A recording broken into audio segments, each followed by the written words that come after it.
Hello! I haven't had a video in a while. I know you missed it.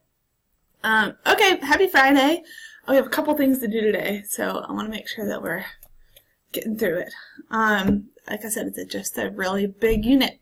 So, just as a reminder on here, summaries are due Monday.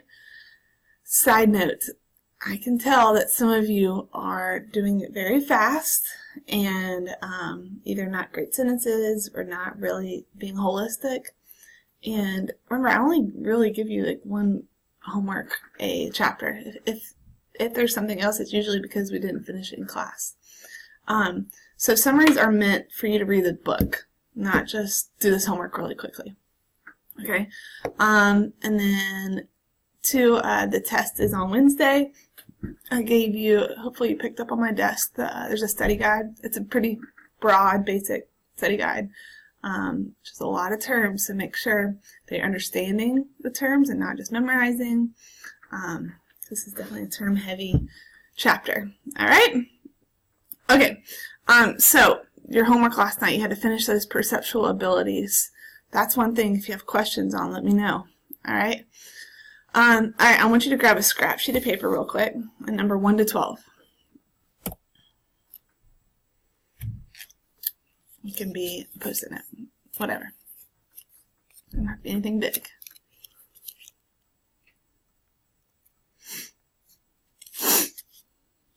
Who do you think is going to take the longest? I'm going to say Zach. That's what I'm going with. Okay, so number 1 to 12. I'm going to show you 12 different pictures. And you have to guess which perceptual ability you're using from yesterday. Let's see if I can move this a little bit. These are your choices.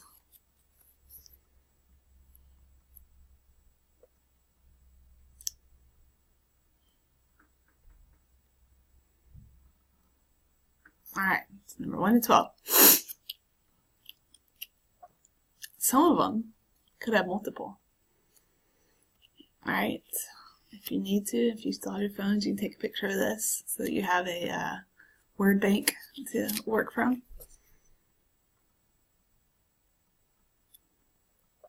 Alright, you ready? You can pause me if you're not ready. Okay, first one. Which perspective are you, which ability are you using here?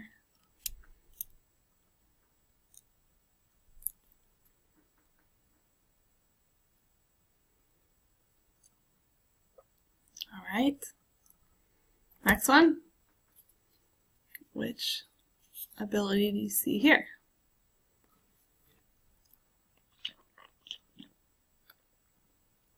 I see a couple in this one.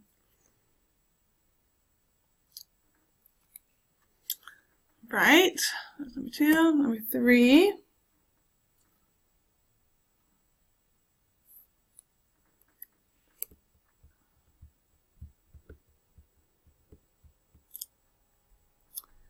And 4. This is supposed to portray something if you're actually in this car.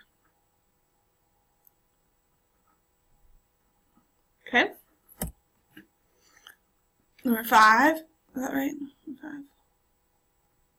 Let me make sure. 1, 2, 3, 4, 5. Yeah, 5.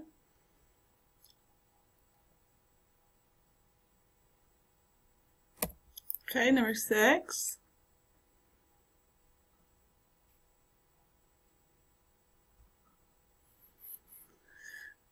Number 7.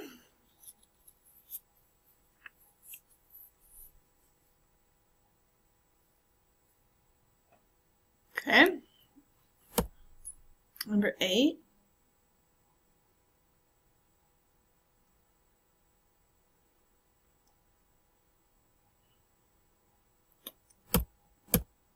Number 9.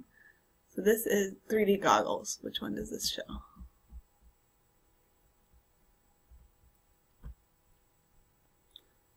Was that number 9? Sure. Number 10. These are those drunk goggles that, I don't know if you've ever done that, where they put those on so you can experience what it's like, what it looks like to be drunk, and what your vision looks like. I don't remember what number this is. Alright, I think this is 11.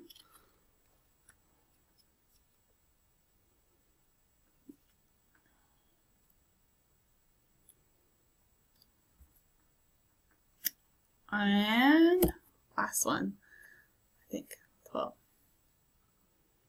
So what illusion, which I kind of showed you something like this yesterday, what illusion is this demonstrating, or what ability is that demonstrating?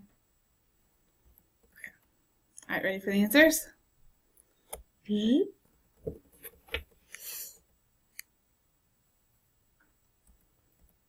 Okay, so this one, I guess you could argue a couple things, but the main one this is showing is that these railroad ties, or whatever, tracks, look like they converge at the end, right? So that is called the linear perspective. When two parallel lines look, and in order to create depth, if you're an artist, you would make it look like they converge at the end. Linear perspective.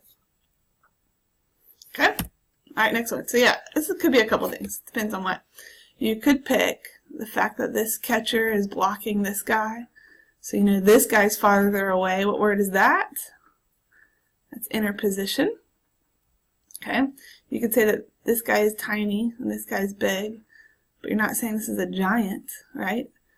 This is relative size. So this one's smaller to this guy. Yeah, I'll stick with those two for now. Maybe you had another one. Alright. I think you do interposition again, so you know this baby's in front of this lady. You could do... I'm not going to do that one. Making sure. Yeah, I think that's the big one there. Okay, so here, this is supposed to say if you're in a car and this stuff is passing you, right? And yet there are mountains in the back. How do you know that those mountains are farther away? Other than you just know, because you're an intelligent human being.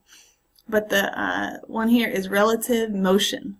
So the things right by you are moving very quickly, so that you know that those are closer. Things far away would move slower. That's relative motion. That's a depth perception cue. Alright, this one. I see two on here. This person up here. Why isn't my clicker working? Whatever. Alright, this person right here is higher on the in this frame, so that we know that's a cue for knowing distance. The higher you are, so like these crops right here, we know that those are closer because it's lower. You could also maybe say relative clarity, because these things up here are less fuzzy than the thing in the back, and the crops in the back. So you know that the clearer things are closer. Alright. This one was phi phenomenon. The idea that looks like motion. This one was figure ground, right? Whatever you stare out, that's your figure. If it's the black, it's a vase, and everything else is the background. Figure ground. Alright, this one's grouping. We group these based on, which one is this? Would it be, got similarity, proximity, connectedness, or continuity? This would be similarity, right? You group these by rows because of the black and the white. Alright, this one. So they use 3D goggles because, remember we talked about this, each one of your eyes, they use a different video camera. So each one of your eyes is different. That is retinal disparity. Retinal disparity, which is a binocular cue. You need both your eyes. This one, I actually have an activity with this that we'll do later. have goggles that distort your vision. But what happens is, over time, if you wear these goggles, if you read about this, what happens? Your brain adjusts. Okay, so this isn't a sensation, this is a perceptual adaptation. Your brain adjusts. Technically, you could get better. Yes, of course, these glasses will mess you up, but you could improve and you can adapt with them. So that's perceptual adaptation. All right, this one. So this is shape constancy.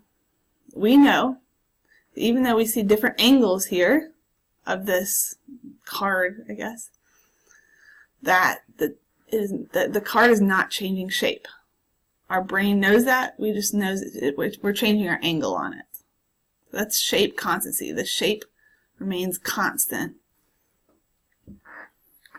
Right? And there's light constancy and color constancy.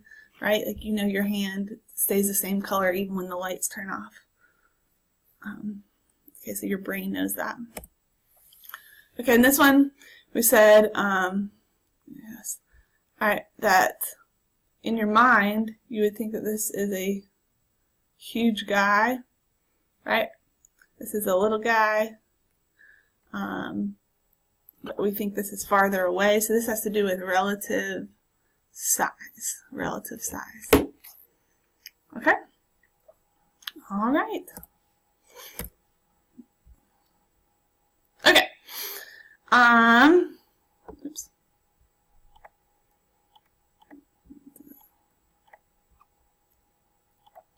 Okay, so just as kind of a review, so far what we've covered is overall sensation versus perception, the differences. And we learned a lot of kind of the sensation vocab, like selective attention and sensory adaptation. Okay, then we did our perceptual abilities. That's what you just did, and all the different abilities that our brain adjusts to. Okay, and then our senses. We've done vision already, right? The eye, and then color, and parallel processing, and all that stuff. Feature detectors. Okay, today we're going to talk about touch and hearing. And then on Monday we're going to do a smell test, talk about smell. We're going to do a taste test and talk about taste. And then these two other senses, our kinesthetic sense and our vestibular sense. But all that stuff's on your summary. So hopefully you'll go into Monday feeling like you've covered everything, you know it, and I'll just kind of reaffirm you after we go over it. And then the test is Wednesday. All right? Okay. Cool. All right. So touch. You're welcome to take notes here. All right. So touch is obviously extremely important sense for us, right? It's important because if you feel fire, if you didn't feel fire, you might die and stay in the fire and say, this feels great. Okay? If you get a knife in the back of your back, if you didn't feel that, right? So it's survival, right?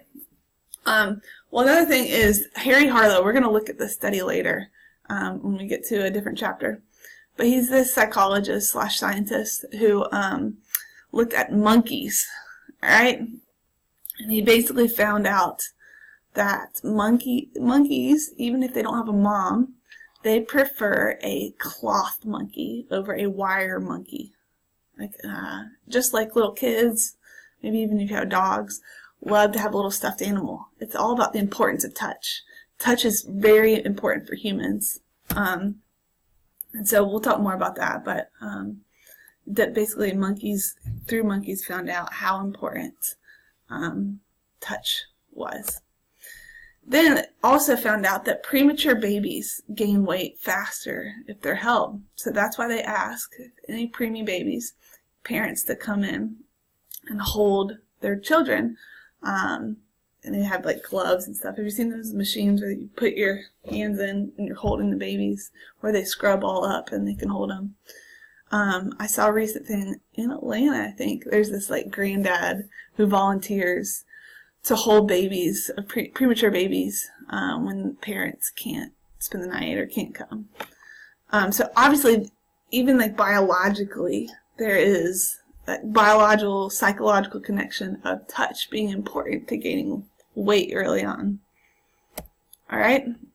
Which you can even tangent into, what about the families that, have parents that there's not a lot of touch? And not saying at a teenage age you have to go cuddle with your mom all the time, right? But even if think about kind of your day-to-day, somebody touching your shoulder, like a parent touching your shoulder, giving you a hug, or whatever it is, the importance of that. Some of you still cuddle with your mamas, don't ya? I think it's adorable. Hanley better always cuddle with me. Okay, so our sense of touch is a mix of 4 distinct skin senses. So we feel pressure. So you know when it's something soft or when it's something hard, right? How the pressure of someone touching you. Okay, if somebody's giving you a massage and it's like way too hard. Warmth. Okay, so we feel warmth versus cold. So you know when you're touching ice versus when you're touching a fire, hopefully. Okay, and then the other one is pain, having a sense of pain. All right. So also you can get the sensation of like something being wet if 2 things are combined, like cold and pressure combined. All right, so expectations. So psychologically, we are influenced by touch, right? Have you ever tried to tickle yourself? Sounds weird, right? Give yourself a little tickle. No, you can't tickle yourself. It's extremely hard to. Why? Because your body, even at the tiniest minute level, knows where it's about to be touched. Rather, if somebody else comes in and tickles you, you don't know where, even like in a small level, okay, they're coming for my, whatever, abs, you don't know where they're going to touch you, and so that is a big part of touch and tickling. Okay, have you ever tried to massage your own shoulder? Okay, it's like, okay, fine, it doesn't feel great. When somebody else does it though, alright, it's much different. So expectations influence touch. So what about pain? So we're going to look at the biopsychosocial side of pain. So biologically, is there a part to pain? Yes, right? You have your sensory neurons are picking up. So there is a theory called the gate control theory. Basically, it says, so you pick up pain through your peripheral nervous system, right? Your peripheral, not your central. Okay? Pain anywhere. And you pick that up, and then it goes to your central nervous system, your spinal cord. And your spinal cord basically decides whether or not that pain is strong enough and should go to the brain, right? Or if no, that's fine. It's not that strong. So somebody touches you, no, that doesn't hurt. That doesn't go to the brain. So the idea is that the spinal cord contains a neurological gate, and that gate decides to block those signals or allow them to pass. Kind of the idea of the threshold. Is it strong enough? Does it need to go to the brain? So that's the biological side of pain. Okay? Alright, is there a psychological part of pain? Definitely, right? I have a boo-boo. That's like so common in my house right now. And so, what do I get her? A Band-Aid, and boom, it's better. Okay, so it's even in her mind, this is little stuff. This is, okay, I play football and they tape my ankle and okay, now I feel better. Right now I can push through pain. Okay, have you guys seen a boo-boo bunny? These are like the coolest things ever. Well, you put a little ice in there and then that makes them feel better, right? Alright, what about hot coals? There's Oprah. Hot coals. Obviously standing on hot coals is hot, right? But the idea of pushing through pain psychologically, that you can overcome this, that's the psychological component of pain. Okay? And then social cultural. Boys don't feel pain, right? Suck it up. There's no crying in baseball. Anybody know that movie? No crying in baseball. Anybody? A League of Their Own? Tom Hanks. But there is definitely a social cultural part of that. not just gender, it also can be family, right? Of some dads are more like, be a man than other dads. Some guys cry, some guys don't. All that kind of stuff. Okay? Alright, so I'm going to show you this crazy video about this girl who doesn't feel pain. So this would be a biological deficiency here. Okay?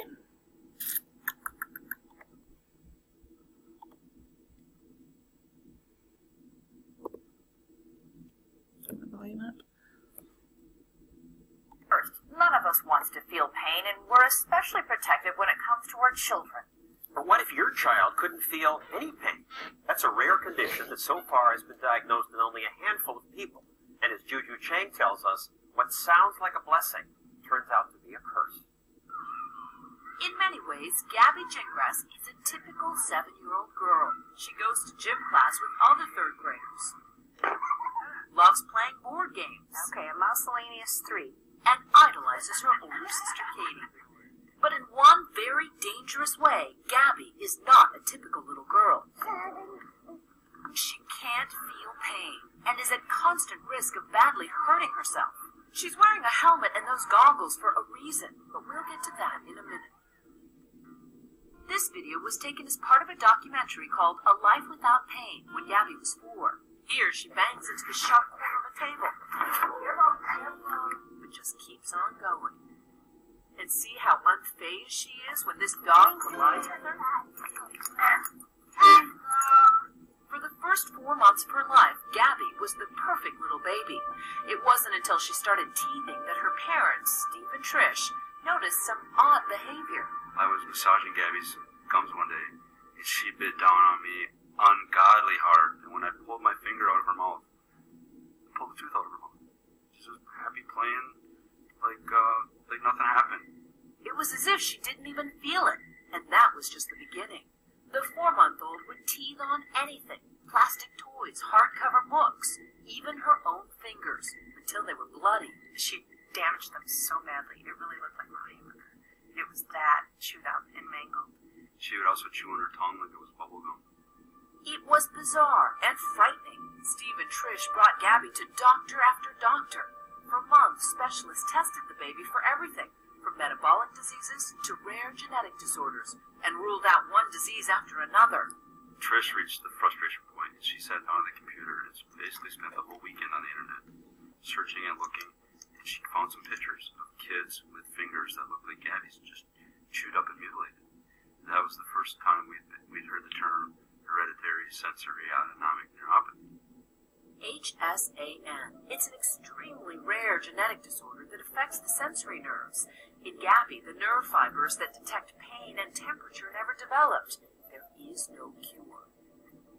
Imagine their tug-of-war trying to give Gabby a normal childhood, Careful on the steps. but wanting to protect her. I'm the worst playground mom. I mean, because I'm like, oh, don't climb that high, please. Oh, too bad. Like most people, you've probably never heard of HSAN. Then again, maybe you saw it featured recently on Grey's Anatomy. There. Can I go now? The real-life Gabby is just as courageous. How about your teeth? What happened to your teeth? Oh, I heard you have one tooth. Where is it? I don't see it. Where is it? Oh, I see it. It's on the top. And do you have a name for it? Toothy. The Gingrasses, on their doctor's advice, had all of Gabby's baby teeth pulled to keep her from injuring herself. But that caused her adult teeth to grow in early, and Gabby knocked out all but one of those. I'm thinking, here's my beautiful little girl. She's not going to have any teeth. People are going to make fun. They're going to think we're off, everything that goes through your mind. The plan is to have dentures made when she's done growing. But what terrifies Gabby's parents the most is the fear that she could make herself blind. Tell me about how the eye problem started. She had just turned 1. She woke up from a nap, and I thought, oh, there's a little bit of fuzz or fluff in her eye. It wasn't fuzz. There was a real mark on her cornea. So I quickly called the local doctor, and they were just stunned. He said, this If you had this, you would be in such excruciating pain you couldn't open your eye. Gabby's left eye was so badly damaged that her doctor literally stitched her eyelid shut in a desperate bid to save her vision. Because she doesn't feel the pain of it, she ripped her own stitches out. Steve came up with the idea of using swim goggles to protect Gabby's eyes. But it was already too late. She'd lost the vision in her left eye, and now it was at risk of developing into a life-threatening infection. The only solution was a drastic one: remove the injured eye. It just brings back those images of the hospital and letting her go on the gurney. And no parent should ever have to put their child to that. Today, Gabby has an artificial left eye. How beautiful. She wears a protective contact lens over the right one, which is also damaged. For good measure, she uses safety glasses during the day and those swim goggles at night. You all set? Comfy? Despite all these precautions, Gabby still manages to hurt herself constantly. Do kids like Gabby reach adulthood? How old is that? 6 years old? Wow. Can they have normal lives? Experts aren't even sure. Alright.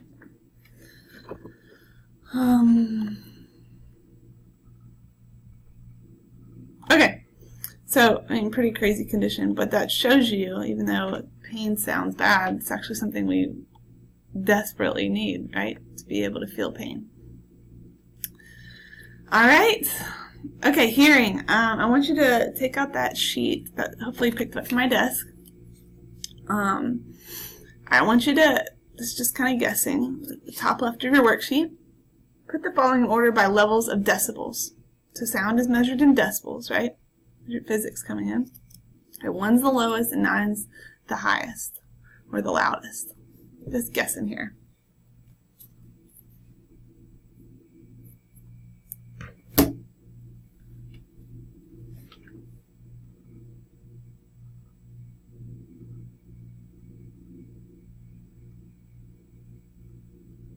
Alright, then tell me when you're done. Just kidding. These are the jokes I tell myself while I'm waiting.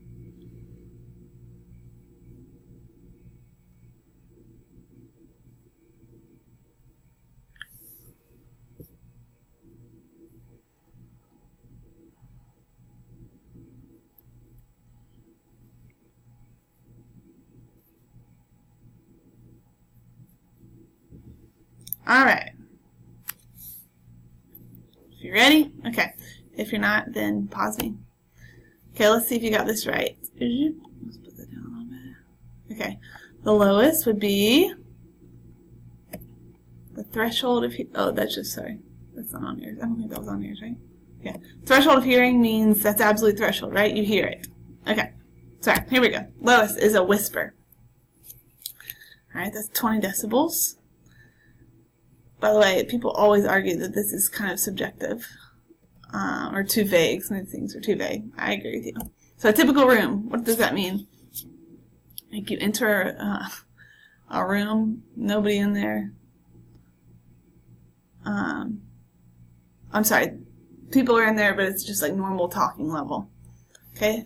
Typical room, and some people argue, well, how many people are in there? Blah, blah, blah. Okay. Normal conversation.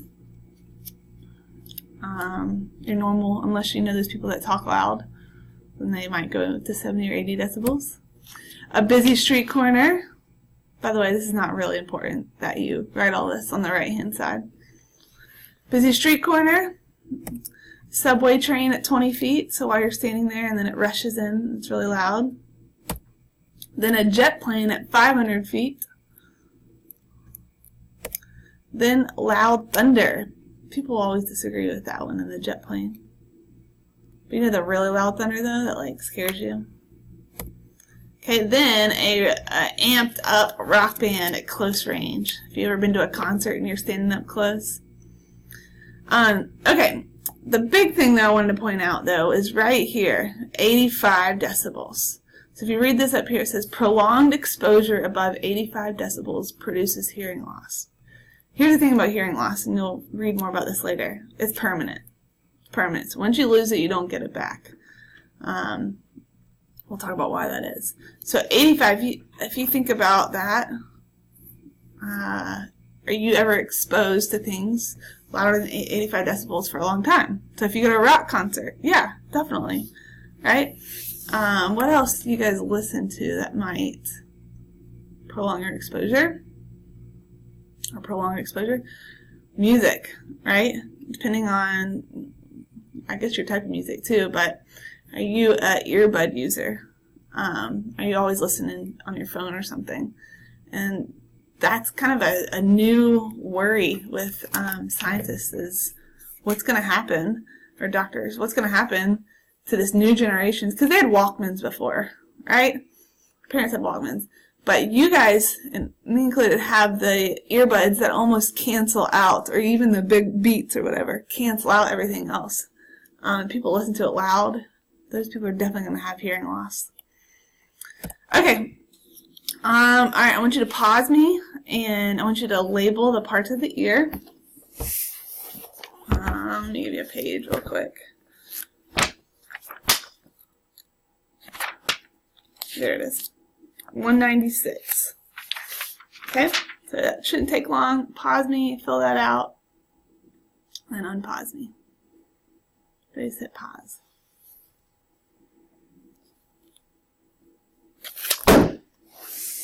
Okay. Hello, welcome back. So just like the eye, there are things that you need to make sure you know. I tried to find a video for you guys to watch on this, but there's pretty lame videos. So I'm going to kind of show you what these main things that you need to know are after you labeled it. Alright? Okay. Hold on, I'm going to get a pin out. Yeah. Okay. So the first one is you just need to know the overall differences between the outer ear, the middle ear, and then the inner ear. So outer is basically a funnel in order for you to localize your sound. Localize. Oh gosh. Where is the sound coming from? So we have two ears. Is to help you, if we only had one in the front of our face, right, then we wouldn't be able to tell where it came from without like turning everywhere. So localizing and kind of funneling the sound waves in here. Okay, and then into your auditory canal. The middle ear is basically for transmitting messages here. And then, boom, the inner ear. This is two things, okay? It is to make sense, to interpret the waves. So, okay. And really, the ear's not doing that. It is transmitting that to the brain, which is able to. So somehow here is where that transduction occurs. Remember that word? Transduction. It's when you take one energy and convert it to something, another type of energy. So your energy here is sound waves, and then converting it so the brain can interpret that sound. All right, and the other part of the inner ear is for balance, or equilibrium. That's so beautiful. It looks like internet. Let's interpret. All right, so let's talk about just kind of the main parts of the ear that you'll have to know. Eardrum. Anybody ever busted their eardrum before? Heard it's very painful. But eardrum, as the sound waves come in, just like a normal drum, it would vibrate. So it's basically two things. It's to protect the inside of the ear, right? But it's also to transmit those waves. And then you get the bones of the middle ear, the hammer, the anvil, and the stirrup, because they look like those things. And these are tiny, tiny, tiny little bones. And the purpose of those are to also transmit those vibrations. So still you have vibrations coming. All right. Then this is like your MVP right here, your cochlea. Your cochlea is this weird snail thing. And this is really the MVP because it's the one transmitting